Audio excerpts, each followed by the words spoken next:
Oke guys, assalamualaikum. Jadi di video kali ini gue bakal membahas Google Pixel 5, sebuah mantan flagship dari Google yang sekarang harganya ini udah sangat terjangkau banget di 3 jutaan aja. Gimana nih untuk pemakaiannya di tahun 2023? Let's go, kita mulai reviewnya.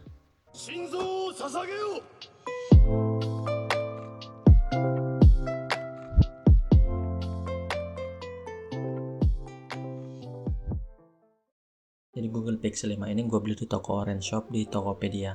Untuk variannya ini 95%, harganya itu 3,6. Kelengkapannya full set ya. Hanya saja ini SIM ejectornya hilang ya, nyelip di mana gitu. Sebetulnya kalian bisa dapetin ya yang lebih murah daripada ini. Tergantung kelengkapannya dan juga unitnya itu unit Jepang atau bukan. Kalau punya gue sendiri ini unitnya unit US, jadi kameranya bisa silent. Secara desain, Google Pixel 5 ini mirip ya dengan seri Google Pixel 4, di mana layout kameranya ini mengotak. Ini kurang begitu gue suka ya, karena menurut gue sendiri kurang menunjukkan ciri khas dari seri Google. Secara desain, menurut gue sih B aja, apalagi dengan warna hitamnya ini. Tapi untuk gue sendiri lebih milih untuk memakaiin skin ya, biar tampilannya lebih enak untuk dilihat. Untuk penempatan tombol volume dan juga power di sebelah kanan, tombol powernya ini berlist chrome gitu. Bagian bawahnya ini ada speaker ya, ada port type C, ada mic, dan di bagian kirinya ada SIM ejector. Sedangkan di bagian atas hanya ada mic aja nih. Jadi cukup disayangkan ya, dimana speaker keduanya ini malah ditaruh di bagian bawah layar, bukan di bagian atas, dimana membuat suara dari speaker Google Pixel 5 ini kurang balance. Sisi positifnya, ngebuat tampilan depan layar Pixel 5 ini cakep. Bezelnya simetris di segala sisi. Untuk fingerprint masih ada di bagian belakang, dengan kecepatan yang cukup terbilang akurat. Dari segi build quality, bisa dibilang cukup solid. Bagian back covernya, kalau kita lihat di GSM Arena itu menggunakan aluminium, tapi ini dilapis lagi ya, sehingga membuat tekstur seperti sandstone ini. Bagian framenya juga terbuat dari aluminium, sedangkan layarnya sudah menggunakan Gorilla Glass 6. Sini menggunakan panel OLED 90Hz, support HDR10, dan yang terpenting ini size-nya ya. Google Pixel 5 ini termasuk ke HP compact, dimana size-nya hanya 6 inci. Jadi HP ini enak banget untuk digunakan satu tangan. Kalau kita ngomongin layar di sini yang 6 inch, ini kualitasnya terbilang juara. Warnanya vibrant khas AMOLED. Untuk gue sendiri, gue prefer ganti ke warna alami. Kemudian karena ini udah refresh rate-nya 90Hz, apalagi ini dipadukan dengan UI-nya Pixel, ini ngasih user experience yang sangat enak. Apalagi haptic feedback-nya, ini kerasa mahal, kerasa HP flagship-nya.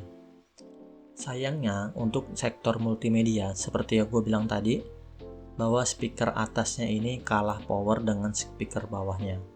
Jadi mungkin buat yang udah biasa ngedengerin stereo speaker di HP flagship, itu bakal kerasa kurang. Kalau biasa ngedengar pakai speaker mono sih nggak bakal komplain, karena keluaran suaranya terbilang bagus. Kemudian kita lanjut ke sektor performa, di mana si Pixel 5 ini memakai prosesor kelas mid-range Snapdragon 765G dengan RAM 8GB, internal 128GB.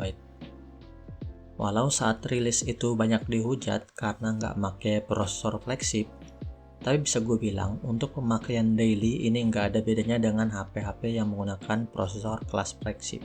Buka tutup aplikasi kerasa lancar, responsif, dan multitaskingnya juga bagus, apalagi kalau kalian nyalain 90Hz nya. Jadi experience-nya ini yang ditawarkan di harga 3 jutaan menurut gue ini yang terbaik ya. Kemudian gimana nih untuk performa gaming? Tentu aja untuk gaming berat, HP ini bakal ketar-ketir. Tapi kalau hanya sekedar game ringan seperti Mobile Legends ataupun game-game ringan lainnya, ini untuk settingan medium lancar jaya.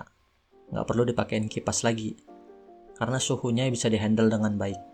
Apalagi RAM-nya juga sudah 8GB. Di sini gua tes untuk edit video 4K 30fps juga nggak ada masalah, asalkan nggak pakai efek yang berat-berat. Masih terbilang nyaman, stutter mungkin ada, tapi saat kita menambahkan efek slow motion ataupun efek berat lainnya itu baru kerasa. Well, siapa sih yang memakai HP Pixel untuk diajak game berat? Karena memang sejatinya HP Pixel ini bukan untuk gamer ya. Kita lanjut ke sektor kamera, di mana setupnya ini di bagian belakang 2 kamera, sedangkan di bagian depan 1 kamera. Di bagian belakangnya ada lensa ultra wide, berbeda dengan seri sebelumnya yang hanya menggunakan telefoto ya. Di sini Google menggunakan lensa ultra wide pertama mereka. Hasilnya gimana nih? No complaint dari gua. Karakteristik Pixel ini memang khas ya, memanjakan mata tapi tetap kelihatan natural, sharp, dan juga nggak lebay. Walau ada catatan untuk preview di viewfindernya itu kelihatan jelek banget. Tapi setelah processing, boom, hasilnya itu sangat bagus. Dari segi video juga meningkat ya, di mana di kamera utamanya bisa sampai 4K 60 fps, sedangkan ultrawide 4K 30 fps. Untuk kamera depan masih sama seperti generasi sebelumnya, hanya 8 megapiksel. Videonya up to Full HD 30 fps. Ini berlanjut ya sampai seri Pixel 6a ataupun Pixel 6, kecuali yang seri Pro-nya bisa 4K.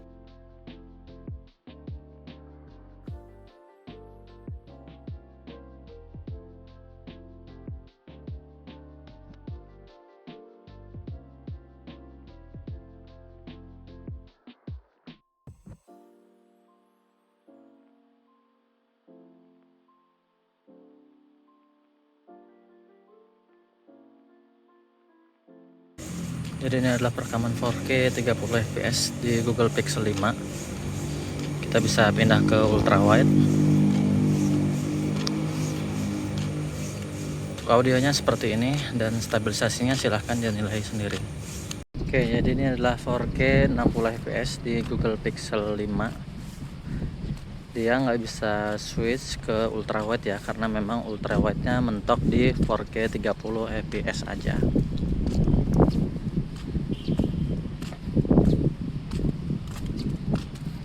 Lihat untuk kecepatan fokusnya.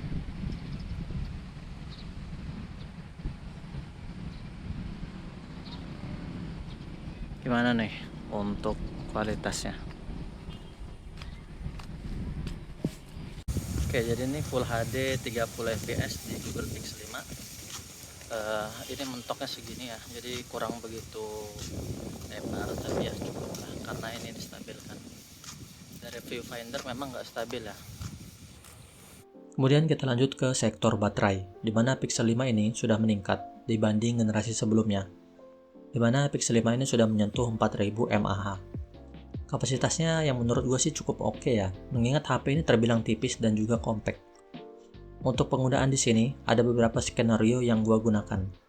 Kalau penggunaan ringan hanya sosmed ataupun multimedia, di mana penggunaannya menggunakan WiFi, SOT yang gue dapat itu bisa sampai 6 jam, 7 jam, kadang bisa sampai 8 jam. Dengan kondisi layarnya ini 90 Hz, selalu gue hidupin. Sedangkan untuk pemakaian medium to heavy, di mana sesekali gaming, itu bisa 5 jam lebih. Sedangkan untuk penggunaan kita memakai data seluler, itu gue dapetin di 4 jaman aja.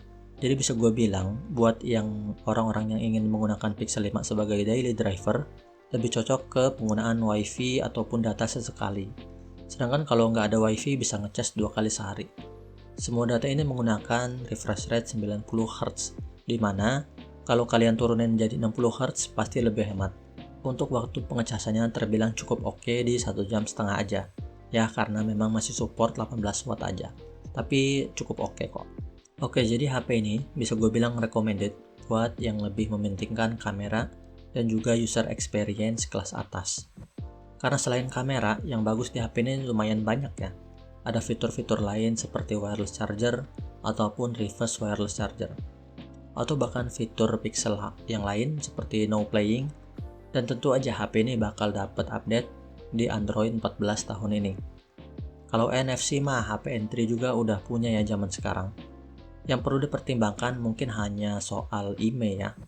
Dimana untuk unit gue ini sendiri udah di rewrite IMEI, tapi hanya SIM satunya aja. Oke, sekian aja untuk videonya. Bagi yang berminat, bekas reviewnya gue taruh di link bawah. Gue Iqbal dari Recotech pamit. Wassalamualaikum.